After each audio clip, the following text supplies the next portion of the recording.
Welcome in, Hokies fans, to this edition of the Tech Sideline Podcast. We record on Halloween, Monday, October 31st, and today we're going to look back at the game in Raleigh on Thursday night. Virginia Tech falling to NC State 22-21, now 2-6 on the season. On episode 267 of the Tech Sideline Podcast, we'll look back at what was a phenomenal third quarter for the Hokies, but weren't able to close it out in the fourth quarter with the Wolfpack storming back, and we'll also look at this week's edition of the ACC Power Rankings. All of that and much more coming up on episode 267 of the Tech Sideline Podcast, which starts right now.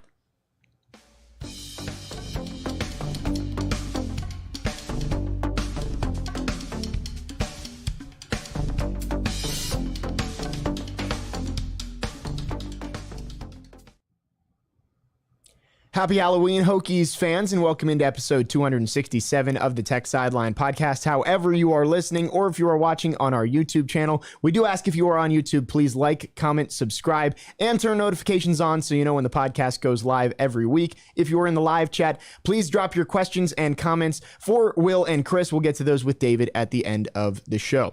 This edition of the Tech Sideline Podcast is sponsored by First Bank and Trust Company. Who you choose to bank with can make all the difference in your overall experience. First Bank and Trust Company is the bank that puts you first. Visit www.firstbank.com to learn more. Well, it is a special Halloween edition of the Tech Sideline Podcast. We had a few days to decompress from that loss on Thursday, and now we can fully recap it. We had a quick recap on TSL today on Friday as well, if you want to check that out too. Let's introduce everybody on set. Will Stewart, across the way, founder and general manager of TechSideline.com. Chris Coleman to my right, lead analyst and columnist for Tech Sideline. Today in the fourth chair, David Cunningham. So we've got the full-time crew on set.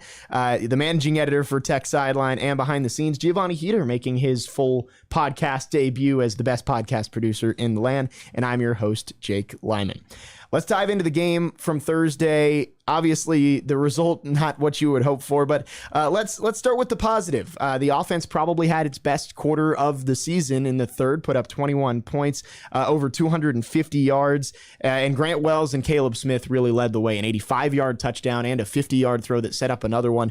It felt like that was kind of the spark that you needed from this offense that maybe shows, okay, this is what Grant Wells can be in this offense if he continues to develop. Yeah, I think it's the second week in a row. Probably everybody at halftime's like, oh, well, there goes the shot. There goes the scoring streak, right? Yeah. And then they sort of woke up there. And I think, they got him some play calls early in the third quarter. Like, it was the first two passing plays of the third quarter to Daquan Wright that were actual misdirection calls that were really good X's and O's. I know, had the whole offensive line going in one direction and the quarterback and the tight end going in the other. Exactly. And one of them was even an unbalanced line where he lined up as an offensive tackle. Very tricky. Right. So that's the type of stuff Pry's talking about. He's like, I don't think we can just line up and do traditional stuff. Yeah. They have to, there's a reason Tech ran smoke and mirrors stuff, the last few years, because it was their best path to success.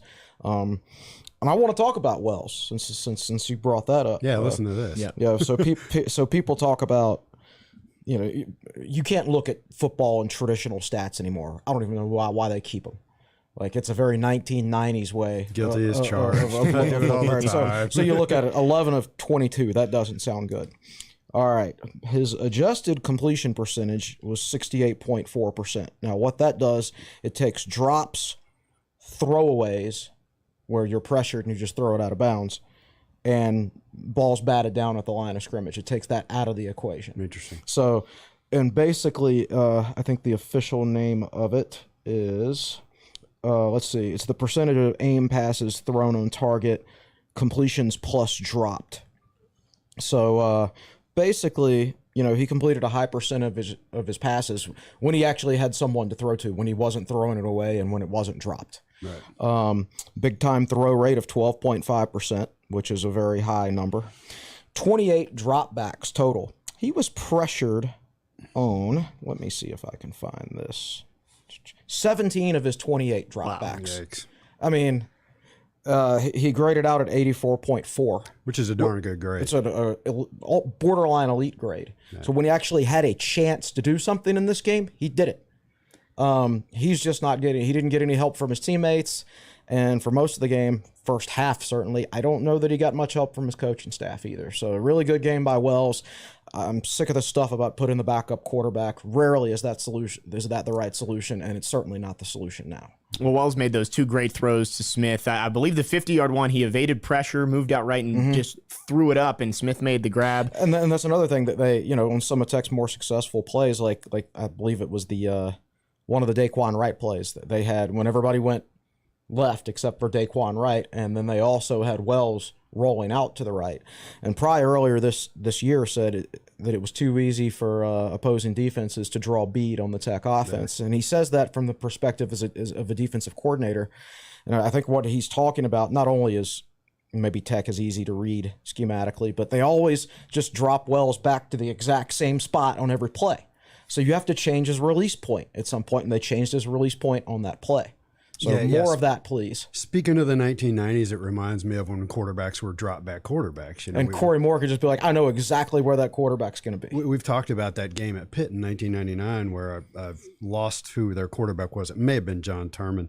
He threw for over 400 yards, but he also got sacked 9 times because they would just drop him back and Tech would tee off. Was it Priestley? Man, I don't know. We'll have to look it up. All those old Pitt quarterbacks. Yeah, they all played really well against Tech. That's the bottom line. The names changed, but the quarterbacks always played well. So Saturday, I went to South Carolina against Missouri, and you and I didn't get a chance to talk about where we want to fit that into the podcast because I was busy setting up first-time producer over there, so he'd know what buttons to push. But it was really interesting. I've said this over and over and over, and I'll repeat it.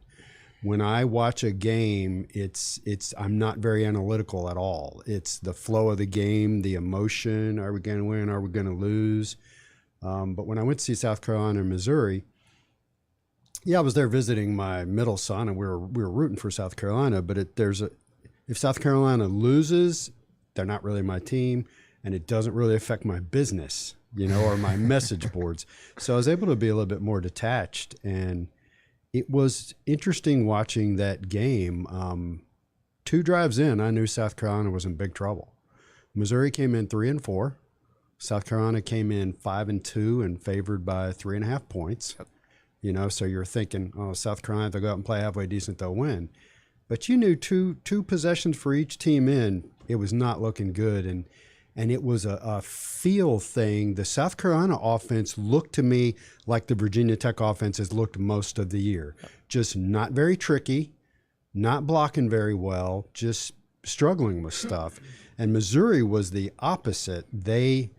All these things we talk about, the misdirection and the clever play calling and using every weapon on the field, they were doing all that.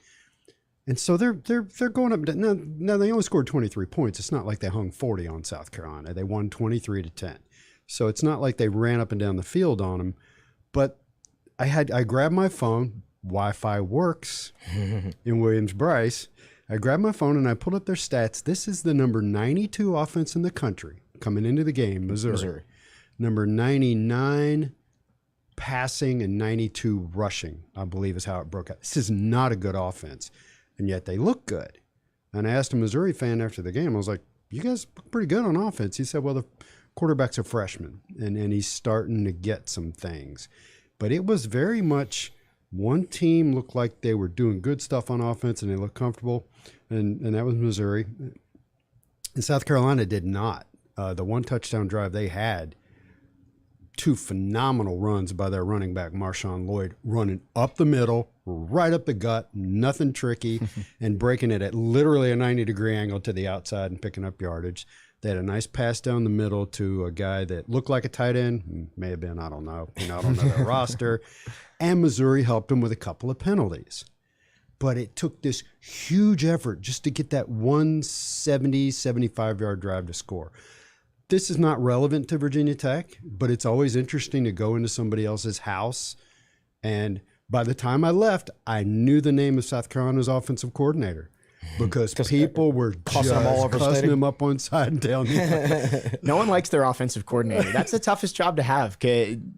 I think you could maybe count professional and college, maybe 5 guys who the entire fan base actually supports them. Oh, I'm so clueless. They're yelling at Satterfield, and I'm like, wait a minute, Scott Satterfield still coaches at Louisville, right? And then my brain's like, it's Marcus Satterfield. And then I read an article after the game. He has been Shane Beamer's offensive coordinator since Shane got the job, and it's a year and a half. I read an article, and it was not a fan site. It was the state newspaper, I think, down in South Carolina, where the guy was like, this has been the theme the last year and a half. This offense is holding back this team. And they beat up on some bad competition earlier this year, which kind of padded their stats a little bit, and they shouldn't have been ranked. I mean, people thought it was a big deal when they beat Kentucky, but Kentucky was skating by some not so great teams in their own ranks. Like, Kentucky never should have been ranked, in my opinion. Yes, Tennessee made sure of that on Saturday. 44-6. In case you missed it, you ever heard of Tennessee's quarterback? To Grant Wells a little bit more. This is a guy that we've said that he has the 3 years of eligibility, trying to get some consistency at quarterback. That third quarter, I think, gave me a little bit of hope of what he can be in the right situation. And we haven't talked about him using his legs. Running the football. He's a really good runner. In fact, he's Tech's best healthy runner right now, I would say. So there's another reason you don't change quarterbacks, because the backup quarterback can't run at all. Yes. So he's in fact has negative career rushing yardage. So here we go. Tech needs to get some running backs that are over 200 pounds. I mean, that are effective. Like Keyshawn King's going to get hurt every other week because he's 180 pounds.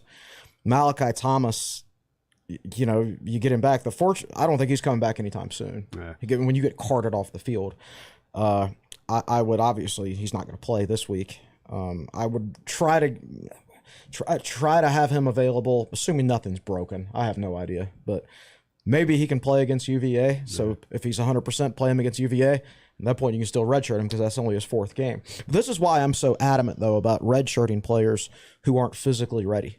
Okay? Push the button, Gio. Okay. All right, listen.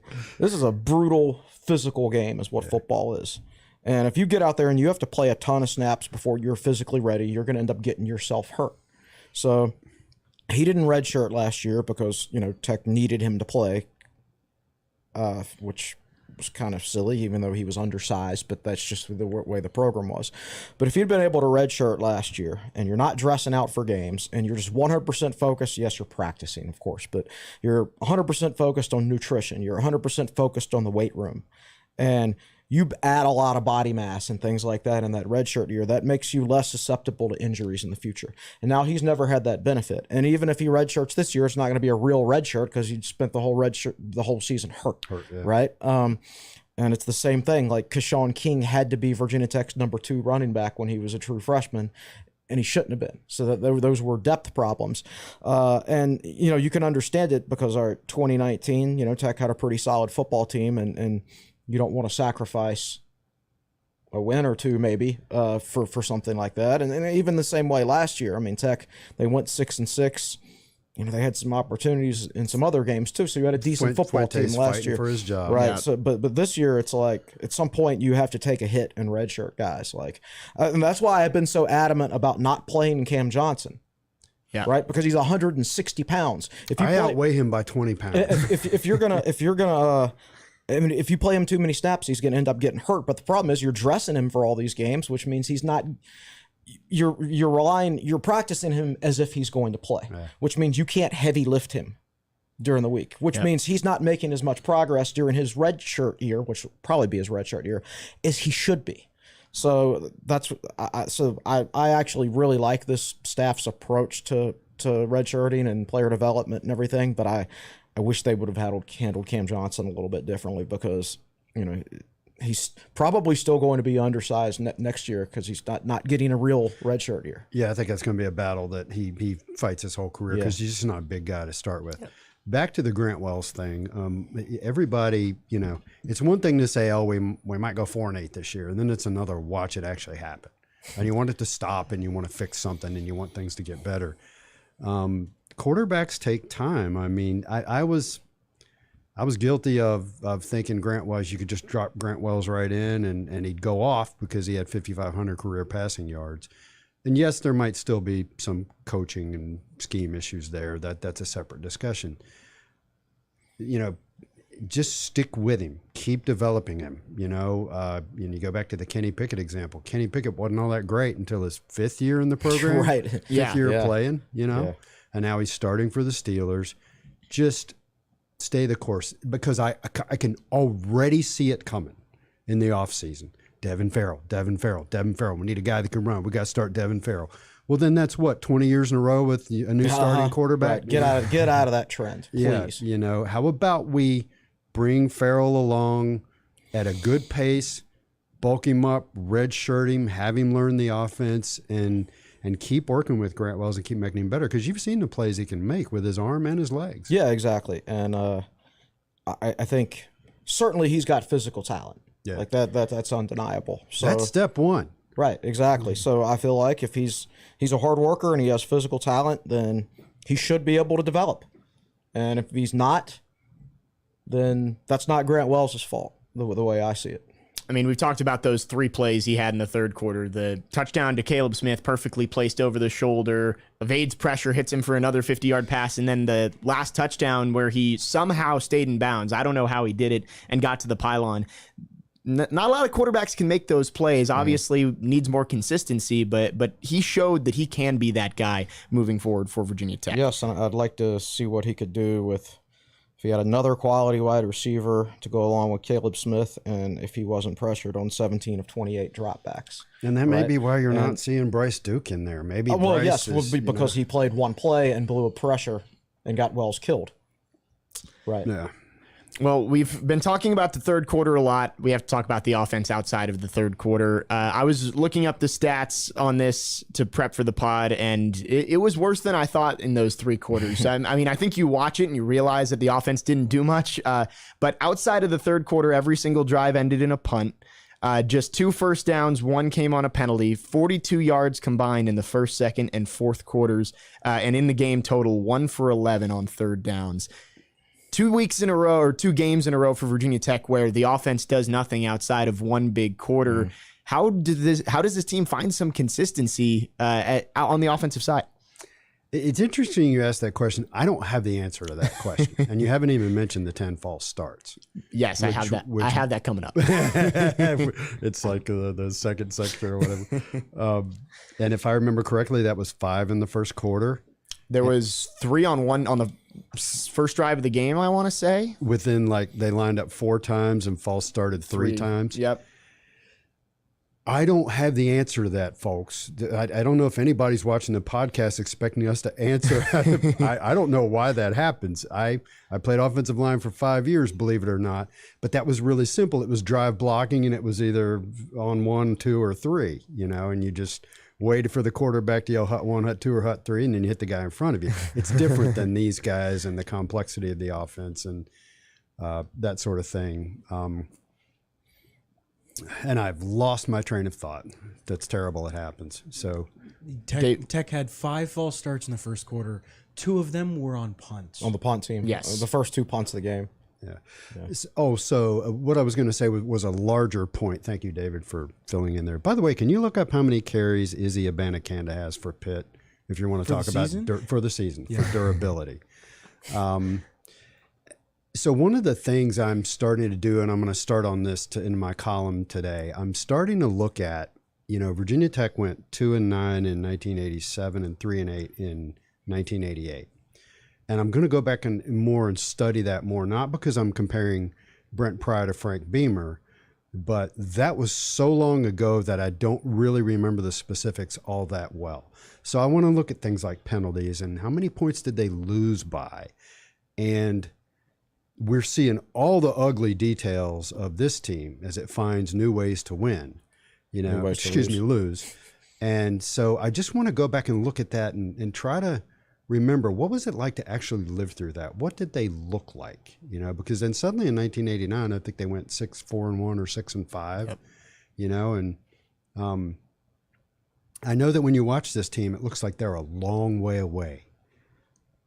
And 10 false starts will make you think they're a long way away from winning games. They were 1 of 11 on third down, like you said, and they still only lost by 1 point. Yes. Now, I know NC State's missing their starting quarterback, yada, yada, yada. But this team, at least looking at the scores, is hanging in there better than they were earlier in the season. So I'm going to just kind of get my mindset there and kind of put myself back there and see what I think.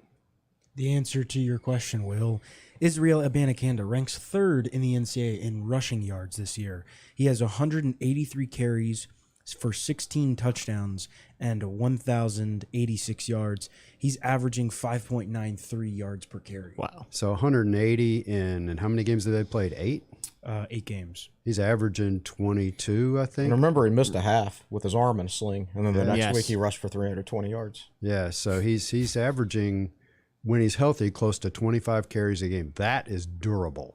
He ranks 5th in yards per game at 136. Yeah. Well, we can talk about the false starts right now as well. 13 total penalties for Virginia Tech, but 10 of them were false starts. I think we mentioned on the podcast last week that this would be the first hostile environment, and I guess you guys could speak to what the environment was like a little bit better. But you would think night game in Raleigh would be a little bit more of a challenge than Pitt at 3:30 and Old Dominion. And 10 false starts, 5 of them in the first quarter. It just seemed like they didn't really prepare coming out of the bye. I went to the NC State game Thursday night. I went to South Carolina game Saturday, and neither one of those places is as loud or louder than Lane Stadium. And that's not an insult to either one. I'm just saying it's not like it was a house of horrors. This is on Virginia Tech, not NC State. Yeah, absolutely. Yeah. Like those places, my interpretation is that those places are good. Good, yeah. But that's they're not to denigrate them. They were good. They're not elite level. I remember going to a Florida State UVA game, night game in Scott Stadium, back when UVA was a pretty good team. And UVA upset them that night. I think it was in 2005. Yeah. And that was a packed house, over 60,000 people in there, not a seat to be had. And it was loud, but it wasn't Virginia Tech Lane Stadium loud, right? So we have a tendency to look at other places and say, oh, that was a bad atmosphere. No, it's not. It's just that Lane, is one of the best. Exactly. So I think that's all on Virginia Tech. Some of it I wonder if the cadences are too complicated. Some of it I wonder if the offensive linemen are just, they're getting beat so badly that they're just trying to get that extra quick step, and some of it is just a lack of mental focus too at the same time. So it could be probably a combination of all of those things. I'm just spitballing on the cadences things. I haven't played football since the 90s, so I don't know what it's like to play offense in like a modern cadence system.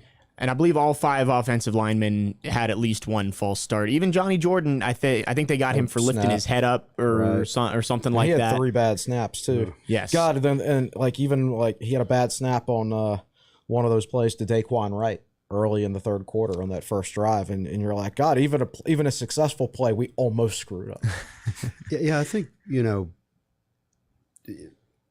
can't see into the future, but I do think I don't think you're going to see Joe Rudolph get dismissed in the offseason or anything like that. This is a team that's trying to learn, whatever it is that's different about the way this offensive coordinator and this offensive line coach do things. It'll get better. Now, then again, I'm the same guy who said it after the ODU game. I said, 15 penalties, you're not going to see that again. Teams just don't go around committing 15 penalties, and yikes, that was wrong. So, just a few weeks later.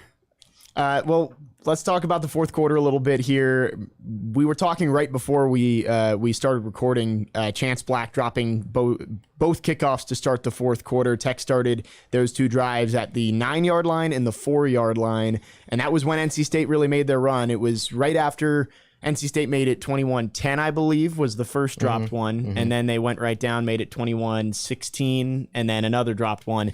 The offense, looked good in the third quarter, but it's really tough to keep that momentum going when you're in the shadow of your own goalpost. Yeah, no kidding. And, for a lot of offensive coordinators, that does change play calling to a certain extent. Malachi Thomas getting hurt Virginia Tech to a certain extent because NC State was concerned about him, and after he left the game, they seemed to play with 1 fewer man in the box, which might have taken away the deep shot to Caleb Smith that we had seen earlier. But they did have Malachi Thomas for the first half, and they didn't try to take advantage of any of those one-on-one matches. And if they did, of course, they were pressured 17 out of 28 drop backs. So just a whole lot of things have to get better. I am a little bit discouraged that we haven't seen much improvement from the offensive line. I think they've seemed to be better at run blocking, and maybe have been a little bit better at run blocking since Malachi Thomas came back, but now he's gone again.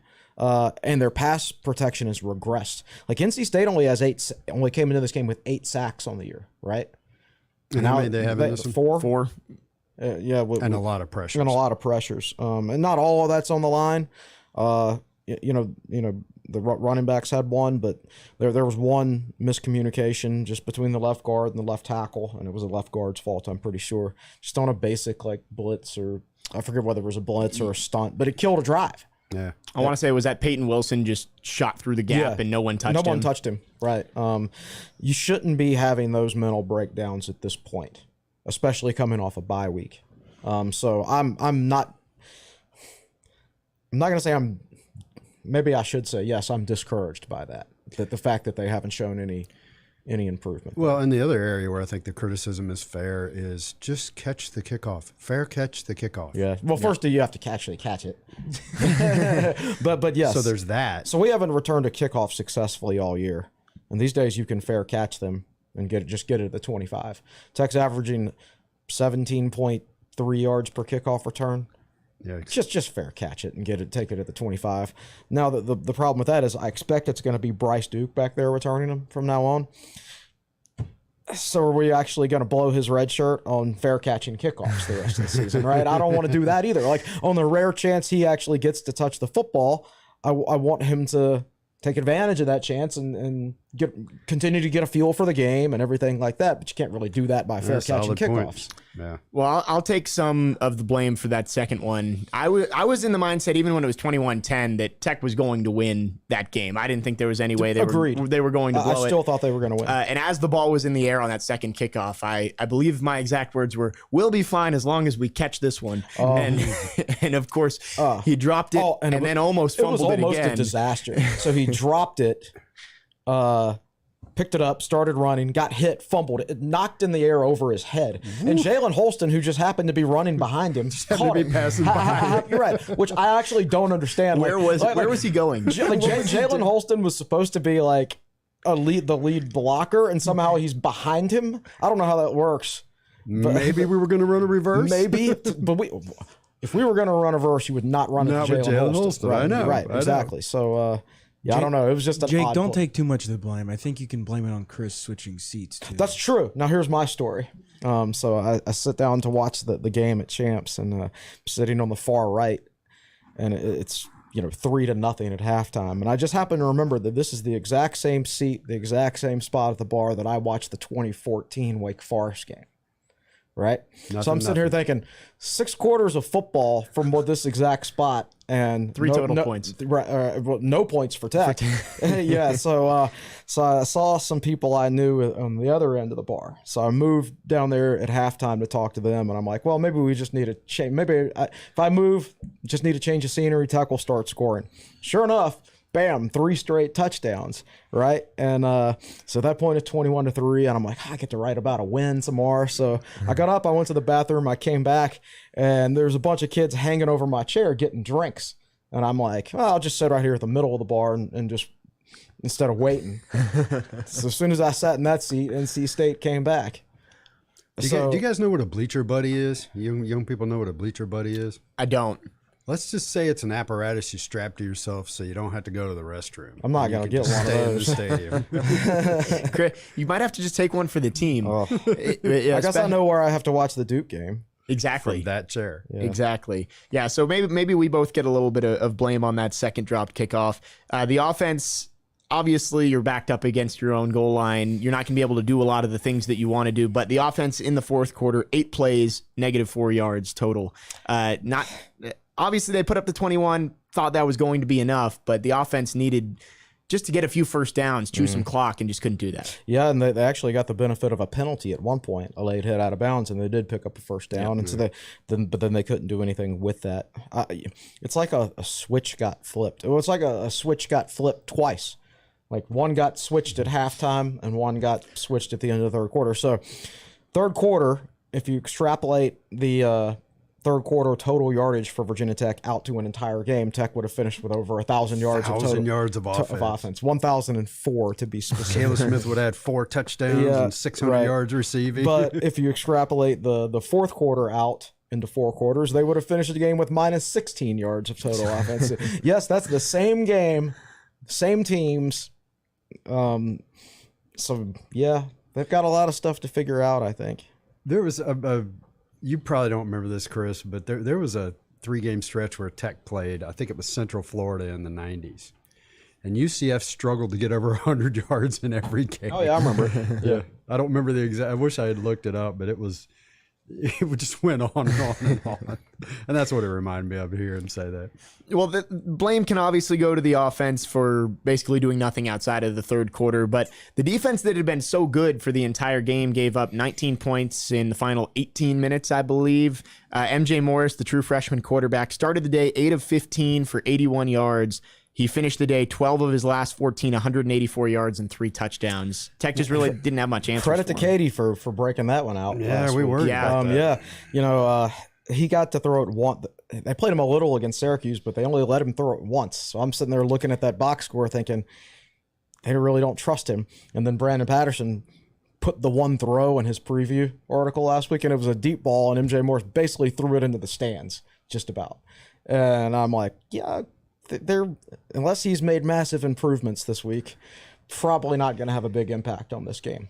Well, apparently they used that bye week to try to get him as ready as possible, and they succeeded. Yeah. I don't know. We've been doing this long enough that nothing surprises me. Yeah. You know, you try to act like you know what's going to happen, and I'm not the least bit surprised.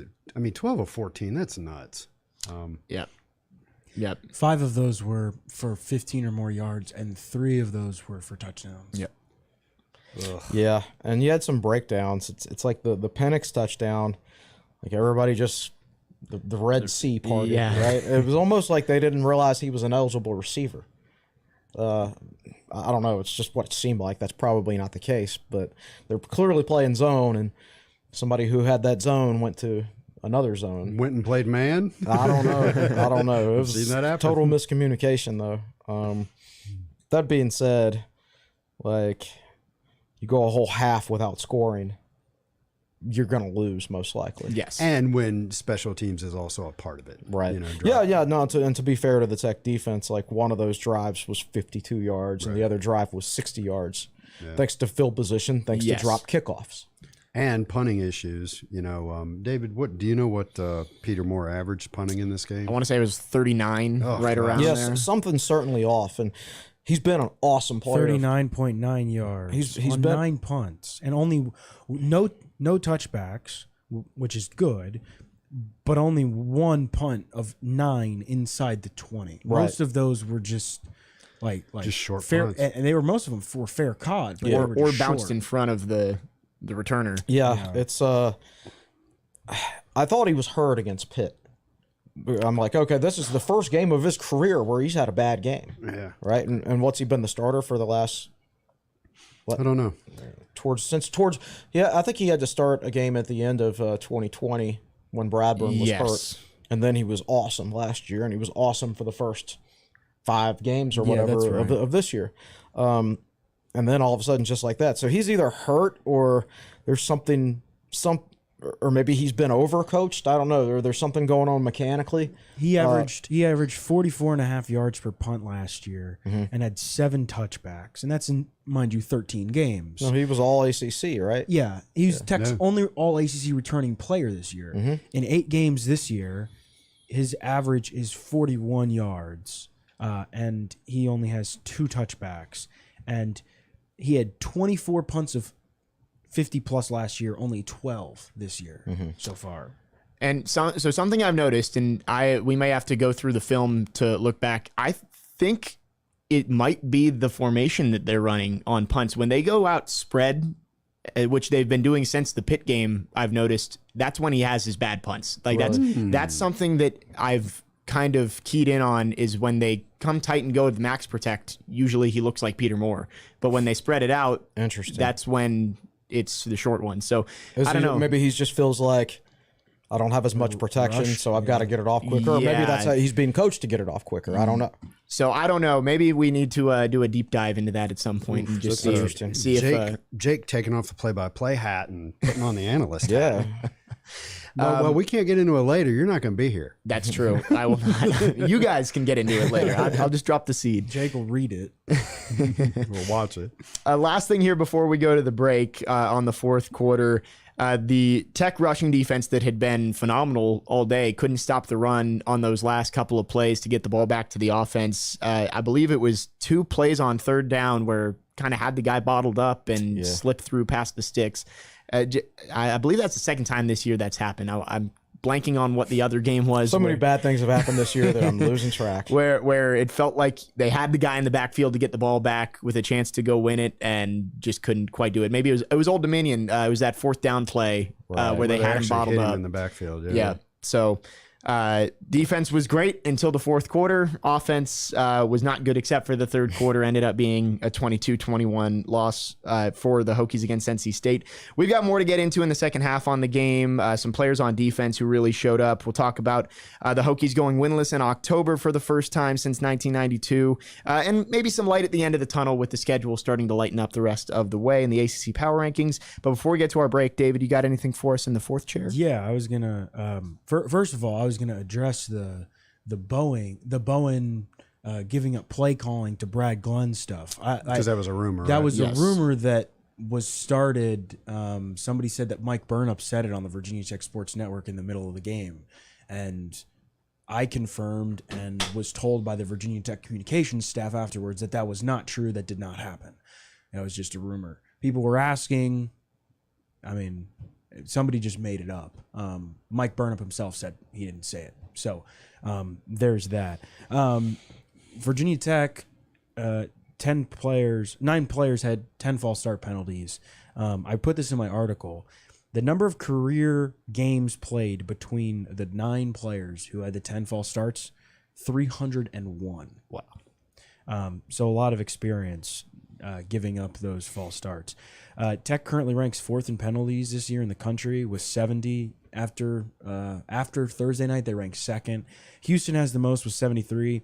Tech had 70 penalties in all of 2021. So 13 games last year, 70 penalties. In 8 this year, they have 70. They're on pace for 105. The record is 100 in a season. Wow, what year was that? 2000.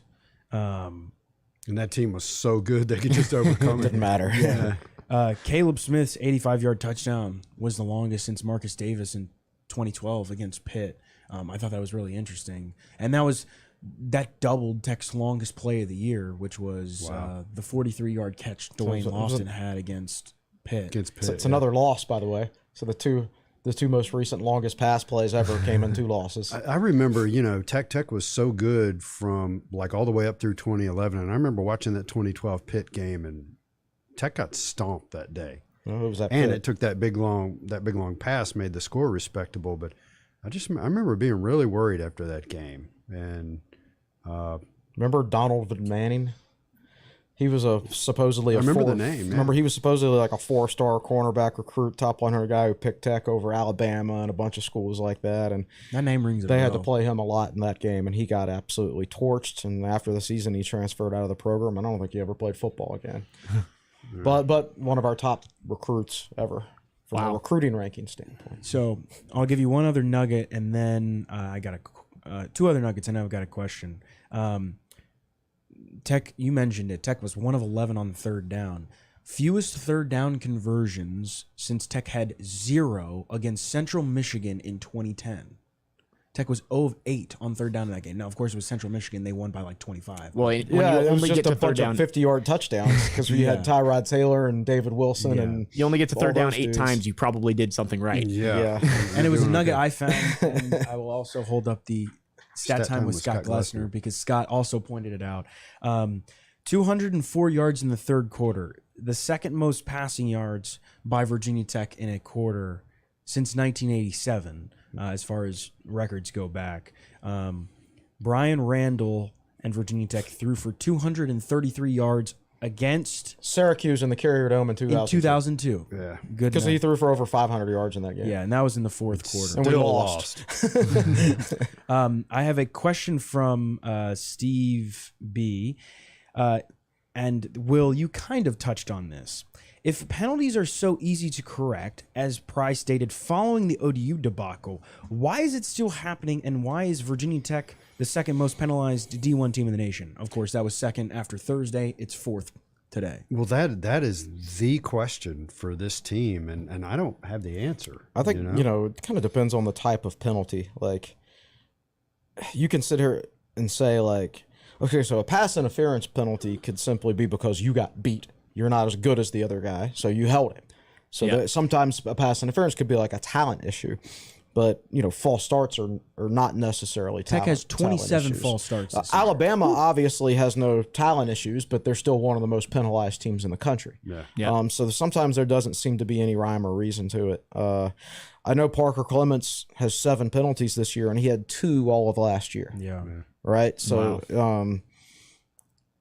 and we've seen some Tech teams that were highly penalized before, nothing this bad.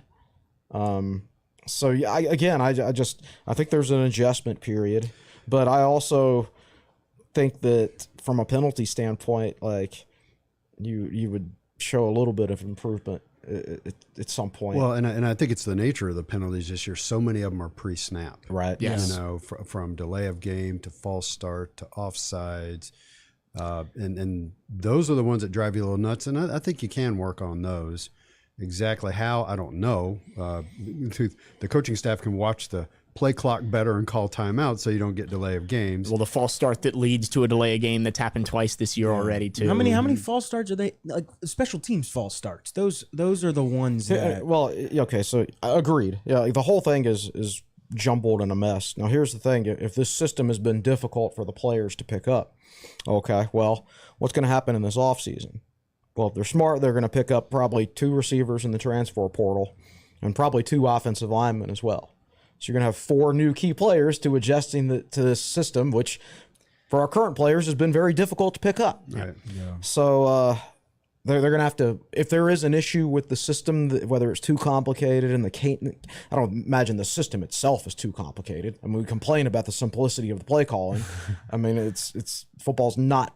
It's complicated, but yet at the same time, it's not rocket science. So that's something they have to take a good hard look at is what is causing their false start problem. I was going to issue a correction. It was 2004 that Virginia Tech had 100 penalties, not 2000. Wow. And that team had 25 false starts. Since 1987, the most accepted penalties in a season is 106. In 1993, that team went 9-3. So Virginia Tech currently has 27 false starts. The most in a season since 1987 was 30 in 2007. Wow. That offensive line wasn't very good. Bad offensive line, trying to get the jump on the defense. Right. Yeah, that could certainly be the issue. Yeah. But so here's the thing. So why are they a bad offensive line? So let's say, and I think Dwight Vick originally floated this theory that as a former starting Tech offensive lineman, this is certainly something that you should listen to him on more so than us probably. He floated the theory that they're just so worried about getting beat that they're false starting. I think that was started on Twitter by one of the Boundary Corner podcast guys, and Dwight, I think, jumped into it. tweeted and said absolutely. Okay. So I think there's definitely could be something to that. So why are they a bad offensive line? So why have we seen 7 penalties from Parker Clements this year and only 2 last year? Last year, he was one of the highest grading freshman offensive linemen in the country. Arguably the best freshman offensive lineman in the ACC last year. Yeah. And why is it that this year he can't block anybody? Yeah. His grades have been in the 40s all year. I mean, he might be the lowest graded offensive tackle in the country. So how do you go from basically playing at freshman All-American level to being maybe the worst player at your position? And I'm not criticizing him because I know he's a good football player because he showed that he was a good football player last year. So it's yes, there's like there's not a ton of depth there's no depth on the offensive line for Tech actually, but like there are 4 very experienced players that came back and they're all playing at a lower level than they have, and maybe it was understandable in the first month of the season, but like it's not showing signs of getting better. And on Thursday night it got worse. Yeah. I have this wacky theory, and I have this theory because I don't know a whole lot about football, that I wonder if the next team to innovate in college football will be innovators in the area of coming up with offensive and defensive schemes that adapt quickly to transfers coming in. And I think about this stuff with Mike Young. Mike Young has a system, and he's bringing in Grant Basile this year. We're bringing in a bunch of dudes. We got like 4 transfers this year. Yeah, Camden, other guys. How quickly can those guys really start playing at a high level? Because last year we saw with Storm Murphy that it wasn't quick. And he had played in the system he had before. already played in the system, right? Right, and so, but I just wonder if somebody's now. And this, unfortunately, this makes you think of Willie Taggart and his lethal simplicity, which didn't work out too well at Florida State. So I know there's a line that's got to be walked. You can't run out there and do simple stuff. Somebody will eat your lunch unless you execute it really, really well. So I don't know, just something I think about. There's not really going anywhere with that comment. Well, David, thank you for going through that in the chat. We'll get to you a little bit later on in the show as well. And the ACC Power Rankings coming up later. A lot of shuffling from David in his Power Rankings. We'll get to those later on. We'll take our break here on episode 267 of the Tech Sideline Podcast. When we come back, we'll talk some defense and talk about the schedule coming up for Virginia Tech. Looks a lot easier than the last month. All that coming up in the second half here on episode 267 of the Tech Sideline Podcast. We'll take a break and be right back. Well.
Welcome back here on episode 267 of the Tech Sideline podcast. Tech Sideline is presented by First Bank and Trust Company. A reminder, if you are in the YouTube chat, please leave a question for Will and Chris. We'll get to those at the end of the show.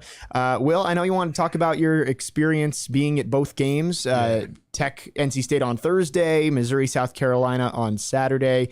Full football weekend for you this week. Yeah, let's see if I can remember everything I wanted to talk about. Finally did find a good parking spot at the NC State game. I think Tech plays there in 2025, so 3 years from now. So Backyard Bistro. It's a restaurant that is a reasonable walk to Carter Finley and PNC Arena.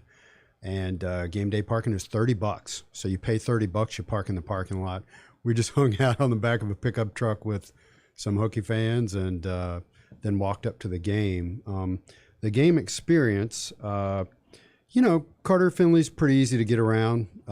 It was interesting, how you come down the seats in Tech and you turn the corner and go into the tunnel. The Carter Finley tunnels are like half as wide as the Lane Stadium tunnels. It's kind of jarring to turn the corner and go, whoa, you got room for about 3 people wide here. So that was kind of strange. Concession lines were fine. Bathroom lines were fine. Their video board was oddly kind of trash. It's big enough, but there were all sorts of squares in it all over the place that were like faded or something like that. It was, I'm just looking at it going, So their wow. maintenance has been poor. Yeah, that's kind of odd to see. I don't recall any bad words from NC State fans. Oh, and approaching Carter Finley, there's like a whole party beer garden area, that they just don't have the room for in Lane Stadium. They have all kinds of gates. Some people didn't pile up at the corners. So You can enter their stadium all the way around, basically. I think so, yeah. Because as we were approaching, I was talking about going to this corner or that corner, and the people I was with was like, well, just walk up to that gate right up there. So ingress and egress was better. South Carolina, first of all, I wanted to tell a story about Shane Beamer with regards to South Carolina. I emailed his assistant. It was either Tuesday or Wednesday. And I said, I'm coming. I'm a Virginia Tech guy. I'm coming to the game Saturday. I got a son that goes to South Carolina. I'm an acquaintance of Shane's from his Virginia Tech days. Shane, he knew who I was from his playing days because I was running Hokie Central and Tech Sideline. And then this story. 2006 Virginia Tech, Kent State. One of the most boring games in the history of the planet. That was a buy game. Was it? Oh, yeah. That was back when buy games didn't cost 7 figures, so Tech could get the Kent States of the world. And, So that was a game where for the first time I went up into one of the luxury suites because there was a Radford crew that had one of them that seats like 30 people. So they invited me up. And that's the day I discovered they mix the drinks really strong in the luxury boxes. So I'm there, I'm hanging out with the Radford people. I go out in the hall and I bump into Cheryl Beamer. And I was like, oh, hey, I met you one time, blah, blah, blah. And she goes, want to come on down the hall in our box? And I'm like, what? Of course I do. Now, this is 2006. Frank's in there, he's coaching in his prime, but the Beamer box is down on the end. So I go down there and Shane was coaching at Mississippi State at the time, but they had the weekend off, so he was there. He was in the box. So I sat next to Shane for like the entire second half of the most boring game ever in the history of the universe, except for maybe Miami and UVA, which I imagine you guys will get into later in the second half. And then bumped into him again in Charlotte in like 2009, and he recognized me and called me by name. So I email, back to the story. I email and I say, I'm coming into town. I know Shane from back when. Is there any chance Friday afternoon I could come by the football office 5 minutes, say hi, get a picture? And I think I sent that email Tuesday, and she emailed me back Wednesday and said, yes, he has just a tiny slot of time at 1:50 in the afternoon. All I could get you was 5 minutes, but you can come by and say hi. That did not work out because if you think about it, I'm in Raleigh, didn't get to bed till 1 a.m., and you got like a 4-hour drive to Columbia. It was just too much to get packed and all that stuff. So I emailed her back and I said, I really appreciate you setting this up, but I just can't make that time. But I did want to throw that out there. Multi-million-dollar head coach of an SEC program, and he was going to carve out 5 minutes in the middle of the day on Friday. Now they have walkthroughs and later in the day, so he couldn't push it later than that. Being at the actual game, first of all, one thing I left out about the NC State game, when Tech went up 21-3, a good chunk of that stadium just went left. They were showing it on TV. You know, where they so when you watch this stuff in Lane Stadium and you're all mad because the students leave or the fans leave, it happens everywhere. So then we're at the South Carolina game, and I think Williams-Brice holds about 80,000 people, high 70s, I think. And they're 5-2. They're excited about their team, and there was a ton of empty seats. The students filled in their north end zone pretty well. Didn't really fill in that. They've got that same section in their east stands like Virginia Tech does. Never really filled that in. Their south end zone was pretty empty along the top. You know, just the same stuff you see everywhere. And this is Columbia, a city that's Yeah. very close to Charlotte, easy driving distance from Atlanta. So high population areas that are within easy driving distance of the game, and they still can't fill it up. So and they have a this ranked is team. going on everywhere. Now, I do want to give a shout out to the Bojangles that's near the football stadium. Wow, were they fast. They shut down their drive-thrus, so they only deal with people who are coming into the Bojangles. Boom, boom, boom, boom. But I go up there and I'm like, I want 6 bacon, egg, and cheese biscuits, and I start ordering more stuff, and a woman walks up with 6 bacon, egg, and cheese biscuits in a box. Before you're done ordering? I'm like, I'm not done with my order yet. So that's how good they were. And the game day stuff there was really fun. But they've all got their, you know, nobody's entrance is as good as Enter Sandman. But they do have, when they do Sandstorm, it's great. You know, it's everywhere you go, it's just very similar to where you're from. You know, and I'll just, except for the Bojangles. The Blacksburg Bojangles is good, but that was awesome. Columbia Bojangles. That's where you need to go if you ever go to a South Carolina game. Whew, man. It's right next to the stadium, too. Yep. South Carolina seats 78,000. 78,000 Geo says. So, yeah, I figured it. I think it used to be over 80, and they probably did some luxury box stuff and 12,000 more capacity. Yeah. Yep. 12,000 more than Lane. So very cool. Got to see 2 games, and it is cool to kind of compare and contrast Lane to some of those other, especially an SEC school like South Carolina, and see what it's like. Everybody hates their offensive coordinator. All right, so I'm going to turn the chair over to David so he can have it for this session. Cool. So we'll bring David on. We're going to get to ACC Power give you Rankings with David and Chris nuggets? for a second. Yeah, you got nuggets? Go ahead. Oh, yeah, I got I got to sit down for nuggets. I was gonna give you. Well, I'll save 2 questions that I can ask as a group from there later. How about Boston College losing to UConn?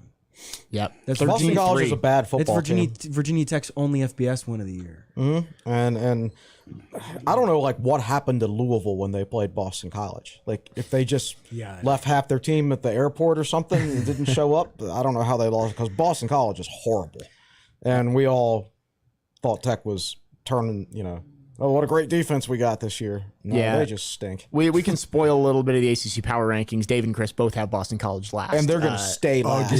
Again. I'm the one who does the graphics, and I didn't have to move Boston College for like the 3rd week in a row. Liberty extended Hugh Freeze through 2030. He's going to get about $5 million a year. I think it's interesting because Tech and Liberty are scheduled to play after they meet in a couple weeks in Lynchburg. They're scheduled to play in 2027 through 2030.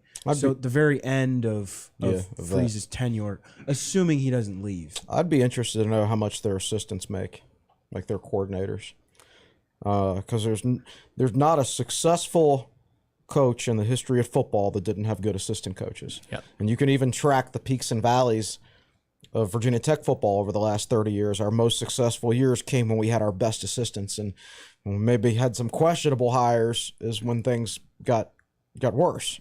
So I would be very interested in knowing, what kind of money they're dedicating to their assistants. But since they're private, those numbers probably aren't going to be out there. Yeah. And the other one I have for you before we switch, Will, second largest coming as of Thursday night, NC State's comeback of 18 points was the second largest. Behind who? In I saw FBS this year? Yes. Yeah. I've seen this one. I think David put it on his Twitter. JMU. Oh, that's right. And their Against App State. JMU's 25-point comeback against App State. They were down 28-3 and came they back. pulled and won. the Patriots Falcons 28-3. Yep. Wow. Yep. That's incredible. Yeah, and I think that was the lowest scoring half of FBS football all season. Tech NC State until Tech NC State It was- until it was Virginia, tied. Miami. and they did tied the it. exact Yeah, and same I'm like, I thing. feel like I've watched this exact same game. And then again, it was like the last play of the half when Miami scored. Yeah, Yeah, and just they like there were 10 punts in that first half. Wow. Oh man, the in-state schools, they're playing quality football. All right. All right, Those we are my switching. I nuggets. don't know if I'm perfect. going to be a very good denizen of the fourth chair. But we'll see. We'll bring David on here, and again, we'll talk ACC Power Rankings in a little bit. But you mentioned the field goal right before the half for NC State. Mansour Delane almost erased that one. He almost had his first career interception on that drive in the end zone. I feel like we've talked about him at least for a little bit on like 5 straight shows now. He's the future of Tech's cornerback room. The Mansour Delane minute. Nice day, 10 tackles, a forced fumble, 2 pass breakups, and one of them probably should have been an interception. Continues to look good. There were some plays where he showed he was a freshman. Sure, but they targeted him 10 times. Yes. So if you get targeted 10 times, you're going to give up a few completions. That's just the way it goes. But you know, I think And Pry kind of said that same thing after the game. Yeah, and honestly, whenever he gave up a pass, generally he was there playing good defense on another play. You know, so he was one of Tech's higher graders on defense. I think maybe at times Tech played a little softer coverage maybe in the second half than they should have. But yeah, I think I don't know when Dorian Strong's coming back, if it's going to be this year or next year. I know if he doesn't come back this year, he's eligible to redshirt, yeah. because he's only played in 4. Yeah. That would get you another year. I mean, of imagine eligibility. that if Dorian Strong and Malachi Thomas both redshirt. Yeah, I know. And imagine and then you could have like 2 more years of Delane and Dorian Strong as your starting corners. We're 2-6. We need to start making the best decisions for our future. Yeah. But I would leave that up to Dorian Strong, though. He's been a good enough player. He's been a good player for Virginia Tech. He's worked hard. I would sit him down, explain him the situation and I would give him the option. I'd say, if you want to do this, it's going to get you another year of eligibility, and you have a chance to have more success in the back end of your career than you're having right now. Yeah. But if you don't want to do that, that's fine. As soon as you're healthy, we'll start you. But I would like to do that if I could. Mansour Delane, second in tackles only to Alan Tisdale, who has really just come on and been one of the best defensive players for Tech since he's figured out all the eligibility stuff. 11 tackles, and he had a sack. Had a sack, too. Definitely the defensive performances have gotten better. Tech hasn't been quite tested as much offensively the last 2 weeks because NC State had some quarterbacking issues, of course, and then Miami had so many starters out on offense. But still, the defense has stabilized. Like, you haven't seen like so many like just flat out mistakes, and because a lot of those mistakes were getting made by the will linebacker. Yeah, I think the defense. I think Tisdale has played now 2 straight games, and I think he's played very well. Very added veteran. I'm sure all the other defensive players, like we talked to Dax Hollyfield, and he's like, oh my God, playing with Allen is so nice. And I think it takes some stuff off of Dax's play too, another veteran to play alongside. But yeah, obviously Miami got out to that quick start, and Virginia Tech kind of got punched in the gut right away. Miami scored on, Tech turns the ball over, Miami scores immediately. But Tech played good defense. Tech, and that was one of the questions I asked to guys like Armani Chapman and Jalen Griffin after the game. You held NC State to punting on 8 of its first 9 possessions. Like, that is good defense. And of course, MJ Morris kind of got going later. But I also think it's important to point out that Virginia Tech only had 5 scholarship cornerbacks available for the NC State game, and only 2 of them, Breon Murray and Armani Chapman, had played more than 10 games coming into that day. Cam Johnson and Devin Alves. We both in the practice the media observed on Monday. they both like came up holding their knees on like the wide receiver cornerback one-on-one session, and both of them did not travel. So how that kind of bodes for Virginia Tech's cornerbacks room is interesting, but that means essentially Cam Johnson played every single snap. Cam Johnson. Or sorry, Mansour Delane. Yeah. That's yeah, that doesn't mean which I mean, he should have anyway. Yeah, but that means like a guy like you're literally playing Mansour Delane and Armani Chapman almost every single snap. And I don't think Brad Murray didn't play at all. Yeah, and DJ Harvey's getting a little five bit. snaps. Of course, one of those 5 snaps was their first touchdown. They went right after him, and he got burned. So Tech's cornerback depth is thin right now. It also indirectly impacts the running back room because remember Elijah Howard, they were working him at running back. Yeah. And now that you have a couple cornerback injuries, guess what? It's right back to cornerback without a necessity. Well, the Hokies fall 22-21, 0-4 in October, 5-game losing streak. Both first time since 1992 with a winless October and a 5-game losing streak. You know the last time Virginia Tech lost 6 games in a row? I don't want to think about it. That'd be 1992, right? 87. 1987. Yeah. 87. That's right. I knew that. Well, because they didn't lose the NC There was a State tie game in there in yeah. 19. Yeah, exactly. 13-13. I'd take a tie right now. Well, we got some good news. Virginia Tech favored against Georgia Tech on Saturday. 4-point favorite because I believe Jeff Sims is very doubtful to play. Didn't play this past week, and then their backup stunk it up and got benched, and they went to the third string. Who his numbers are okay because they caught a couple junk touchdowns after they were down by 30 or 40 points. Yeah, but playing prevent. yeah. Georgia Tech coming up this weekend back at home. The rest of the schedule, it feels like the light at the end of the tunnel has finally come. You looked at this 5-game stretch on the schedule of West Virginia, North Carolina, Pitt, Miami, and NC State and said, Tech's going to have a tough time in October. The last 4 games, Georgia Tech, Duke, Liberty, UVA, all 4 seem winnable, even though you probably don't think Tech's going to win all of them, I obviously. think 2 of them are winnable. Duke and Liberty look awfully good right now. Yeah, I don't. And both of those are on the road. Yeah, I don't hold out much hope for those 2 games. The thing that hurts, of course, is obviously Duke's a lot better than we thought they were going to be. Generally speaking, like the defenses Tech faces down the stretch are a lot better than like the West Virginia defense and the UNC defense. So we're going to be consistently game by game facing better defenses down the stretch. Not better offenses, though, in the case of UVA and Georgia Tech, of course. Well, we can dive into ACC Power Rankings with Georgia Tech and Virginia. Oh, my goodness.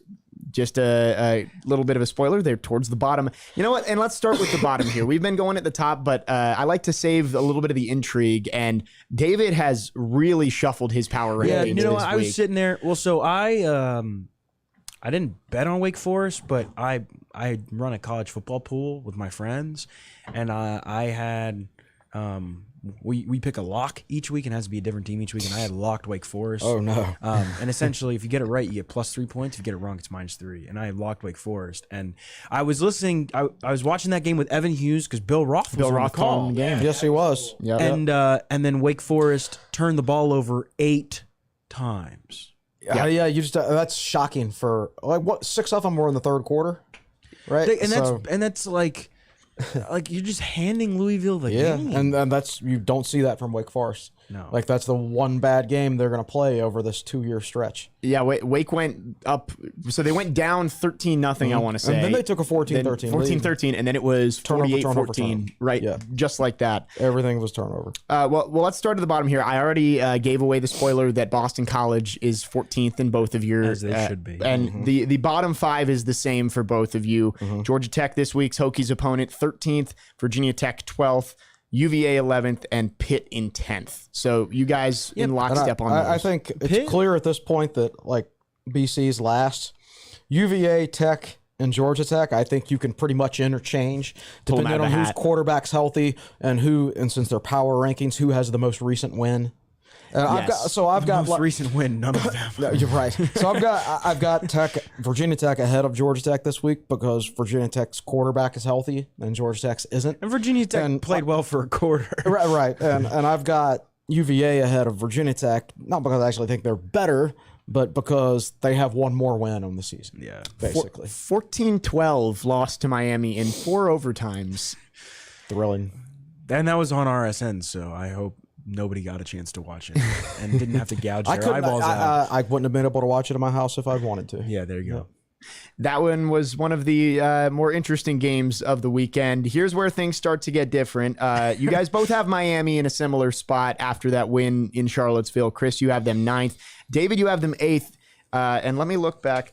David, you dropped the Wake Forest Demon Deacons. I'm not sure if you have a little grudge over them ruining your lock. I think you're a little angry with them. Partially a grudge, but also like, holy crap, man! How do you turn the ball over that many times? Like it was like I went to dinner with Evan Hughes on Saturday afternoon, and for Wake Forest had turned the ball over 3 times in the 3rd quarter, and by the time we drove to bottom of the stairs to get great barbecue, Wake Forest had 6 possessions in the 3rd quarter, 6 turnovers, like just outrageous. It's hard to do anything 6 times in one quarter. Let's turn it over. Yeah.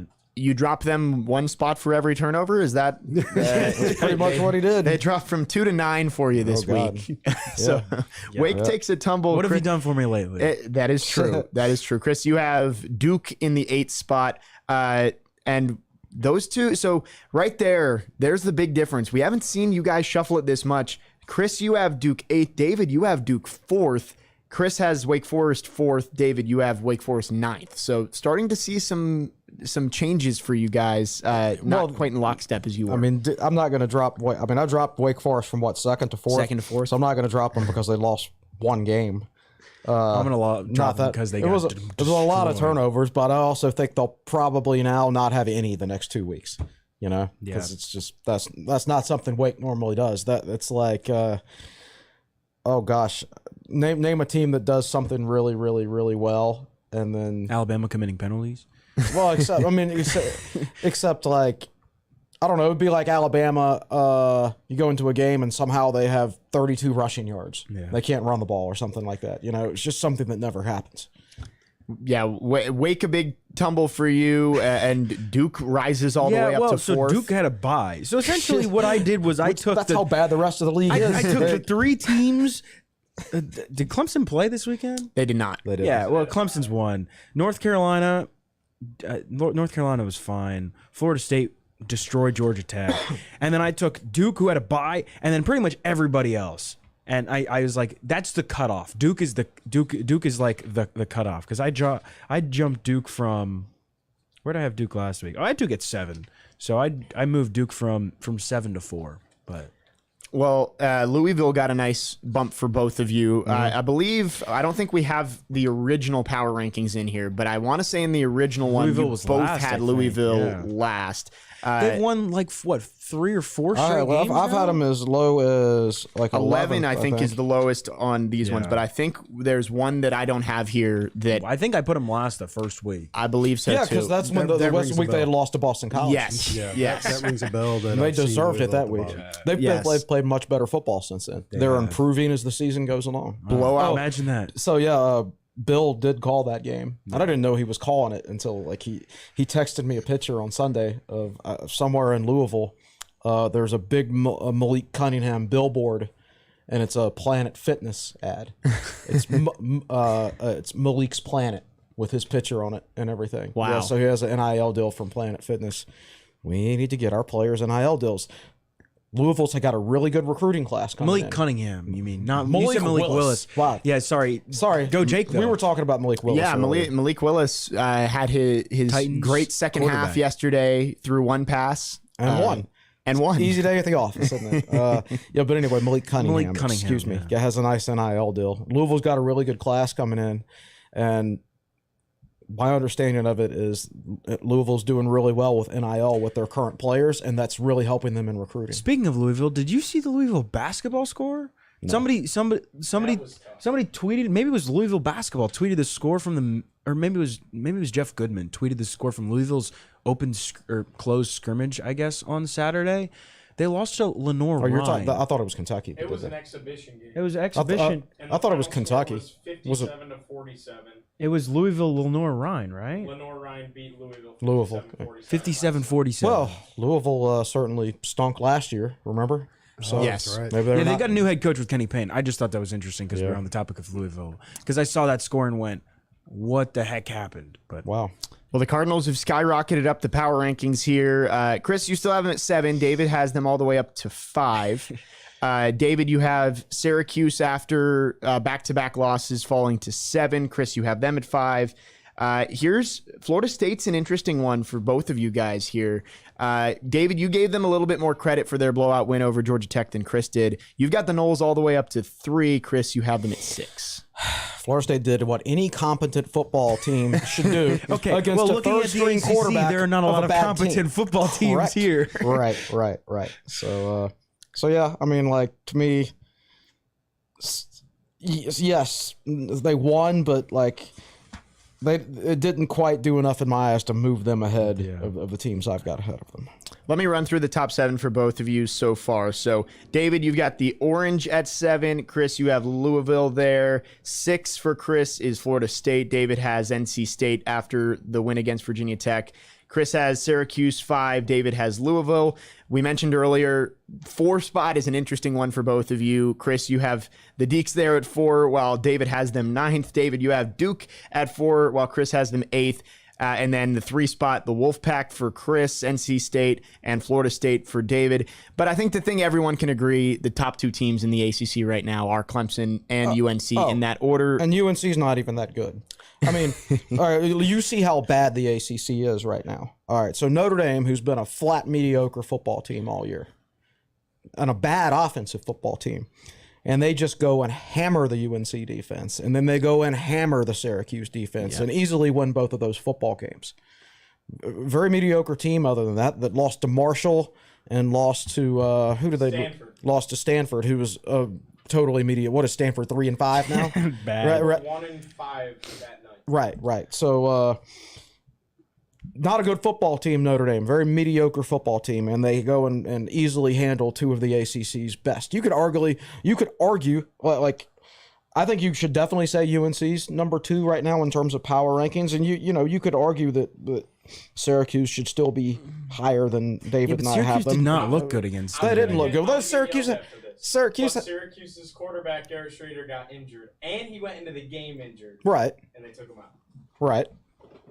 I agree. I mean, But- if you ever start a quarterback, Yeah. the game could be different. It could be, but still, like the fact that Notre Dame can put up how many points did Notre Dame score? I believe 41. 41. Notre Dame can't break. They can hardly break 20 points on anybody. They got a 6 on the first play. of They the did. game. They did. So by the way, Notre Dame hosts Clemson this weekend. Yeah. So, Wow. Yeah. That'll be a good one. Notre Dame's 5-3. So if Notre Dame pulls that upset against Clemson, and then you're sitting there thinking, man, Notre Dame is struggling against all these other teams. So they're 5-3. Let's say they beat Clemson. Let's say they upset Clemson this weekend, and then that'll make them 3-0 against the ACC, and possibly the 3 and best 3-3 teams in the ACC. right, and then 3-3 against everybody else. And they lost. is I mean, a- this is the Notre Dame team that lost to Marshall. Right. So let's put this into perspective on Virginia Tech here. So we both have Tech 12th, and Pry used the term close after the game the other night. And I even used it in my article, and I mean close to Tech is close as far as like they've played some close games this year. They've gotten blown out a couple times too, but they played 3 close games, and let's say they win 2 of them instead of losing all 3. And then you're talking about your 4-4. Okay, that sounds a lot better than 2-6. But still, so you're close to being a mediocre team in the ACC, but the ACC is bad. Yeah. So it's like, yes, you feel like you're kind of close to something, but not. But you're so far away from what you want to be. Close to mediocrity. It's close to mediocrity in a bad conference. Correct. So close to being really bad. And if Notre Dame does pull off that upset against Clemson, which I think everybody would pick the Tigers to win that Yes. game, definitely ends any hope of an ACC team finding its way into the college football playoff this year. So there you go. There are your ACC Power Rankings. For those of you listening, I did my best to try and run through those, but if you're confused or want to just see the graphic, it'll be on the YouTube, and I believe we'll tweet it out at some point too on the Tech Sideline Twitter. So there's the Halloween edition of the ACC Power Rankings. And before we wrap it up here on episode 267, David or Will? I've got 2 questions. I don't know if Will does. I got nothing. Okay. All right. So David, I've got But two, I do have something to say before we finish. So. Okay. I got 2 questions. First of all, ACC just announced Virginia Tech's game against Duke next weekend. 12:30 on RSN. 12:30 RSN. 12 p.m. on RSN. Not 12:30. RSN. So 12 p.m. 12 p.m. on RSN. I thought RSN only did 12:30. Yeah, well, they moved it up to 12. Noon on RSN. That's fine. Just get it out of the way as early as possible so I can enjoy the rest of my I'm Saturday. actually going to be there, so I'll be able to actually watch the game. Yeah. So Nathaniel Elsner asked, hypothetically, with the play calls, offensive line, and receivers, I think he just meant the issues, would the outcome of the NC State game or other games this year be drastically different if Virginia Tech had an elite quarterback? And he said Hendon Hooker, Bryce Young, etc. Well, of Let course. me remind you that we're already about an hour and 20 minutes into this, and the words Hendon Hooker were they are trigger words. They were just uttered, so keep your responses relatively short. Would Tech be better with an elite quarterback? Everybody would be better with an elite quarterback. I also think Brennan Armstrong was an elite quarterback for UVA, and all of a sudden he stinks, right? So it ain't all. I mean, Grant Wells, in my opinion, is a better quarterback than he looks. Yeah. Just like I know Brennan Armstrong. I feel like he just doesn't have a lot of talent around him. Well, I don't think he doesn't have that, and some other issues maybe too. Wow. I don't. People always throw the term talent out there, and I'm guilty of doing it myself. But like, it's amazing how last year when Duke went 0-8 in the ACC and lost by an average of 30 points a game, how they didn't have any talent. And then in the transfer portal in the offseason, they actually lost their best player, Bobo, who caught 74 passes for them. They lose their best player, but then change coaching staffs, and all of a sudden they suddenly appear to be a lot more talented than they appeared last year, right? Yeah. Now for Brennan Armstrong, it's the opposite. You know, he's got all those receivers back. And I know Kemp's been hurt, but he's got all those receivers back, and he's the same player with the same talent level that he always had. And all of a sudden, he's one of the worst quarterbacks in the ACC. And doesn't look very talented anymore, does he? No. I mean, I think Tech has much bigger issues than their talent level. So this is one we can end on, and it's actually from Scott Glessner. It's a question. And Will, I'm interested to get your thoughts on this. If Virginia Tech wins the 2000 Sugar Bowl, the national championship, does Beamer stay as long as he did? If not, would Virginia Tech's current predicament have happened earlier or not happened at all, and Tech would have stayed on more of a winning stride? I do not think much changes at all. I don't think much changes at all. I remember. I do remember an article from back then, or maybe it was in his book. I don't remember. When they talked about, Virginia Tech was known primarily as an in-state recruiting school, right? And he said, he was asked by someone, now that you played for the national championship and you're a much more known program on a national scale, do you expand your recruiting borders a little bit? Do you maybe can you go out of state now more than you were? And he said, no, if anything, we're just going to lock it down even tighter than before, because that's what got us here, right? So Beamer's line of thought never really changed very much, no matter what happened throughout the course of his career. So I don't know that much would have changed in that, to be honest with you. Like, obviously we'd have a national championship, and at least we could all hang our hats on that.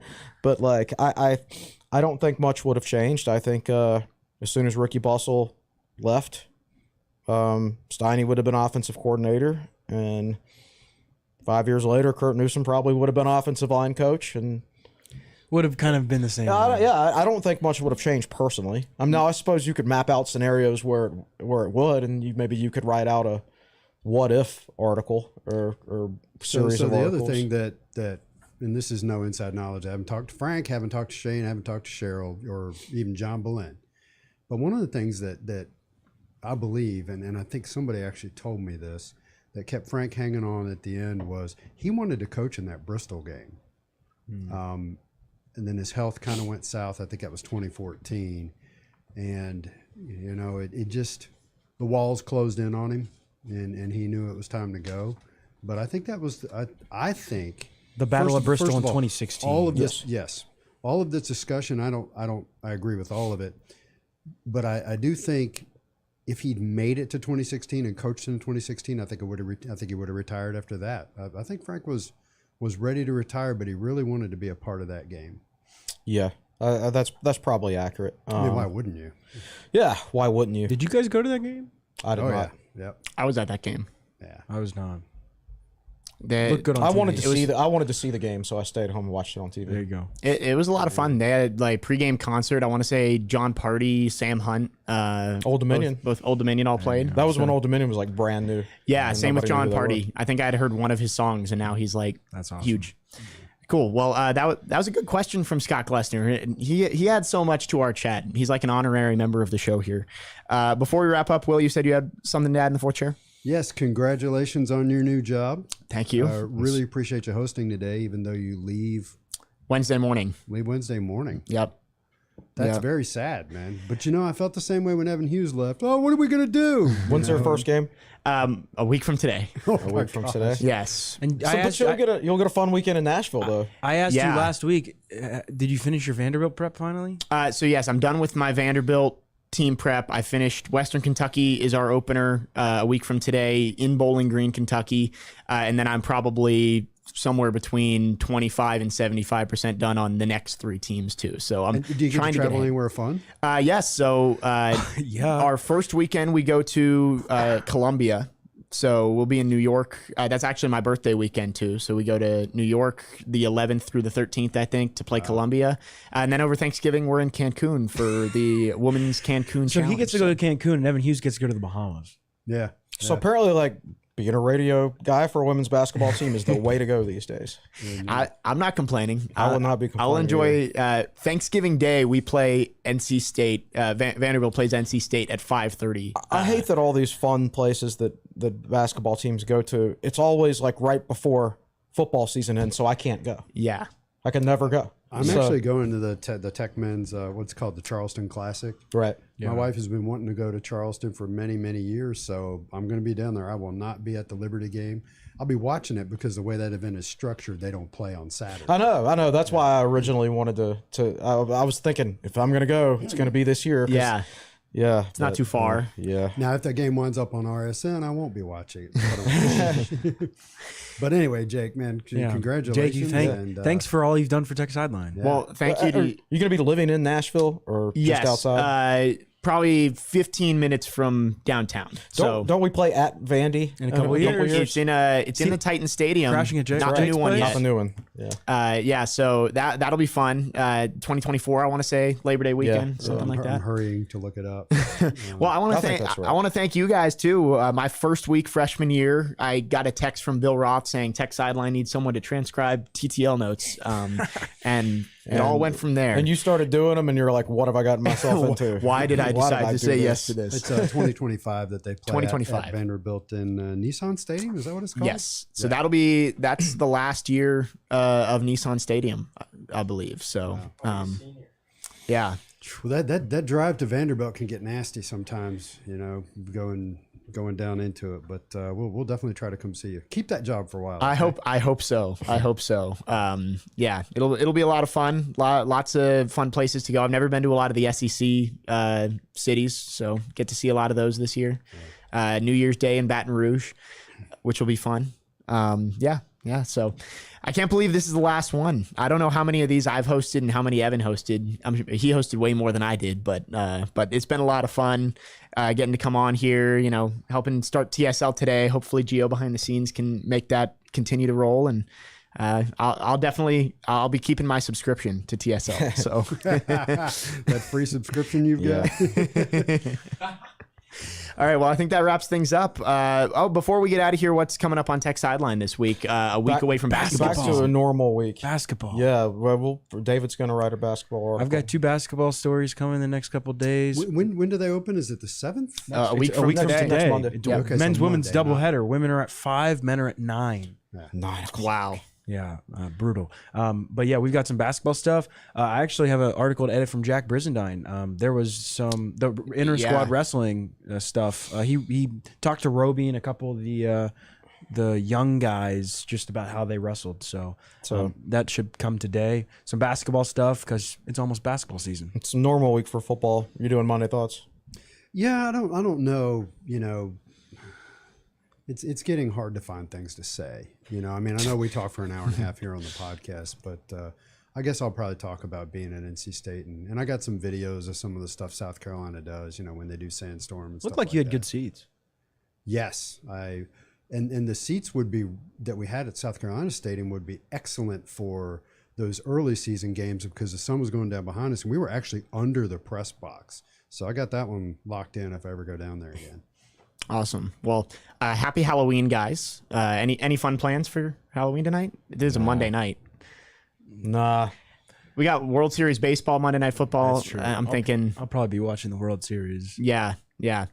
All right. Well, it's been a good podcast. Ran a little bit long, but lots to talk about with NC State and our ACC Power Rankings today. I want to thank all of you for listening and thank everybody on set. Will Stewart, he started across the way now in the fourth chair, founder and general manager for Tech Sideline. You can find him at Will Stewart TSL. Across the way now, David Cunningham at The Real D Cunna on Twitter, managing editor for Tech Sideline. To my right, Chris Coleman at Chris Coleman TSL on Twitter. He is the lead analyst and columnist for Tech Sideline. Giovanni Hitter did a great job in his debut as the lead producer behind the scenes. And I'm your host, Jake Lyman, signing off. We'll see you next time, Hokies fans.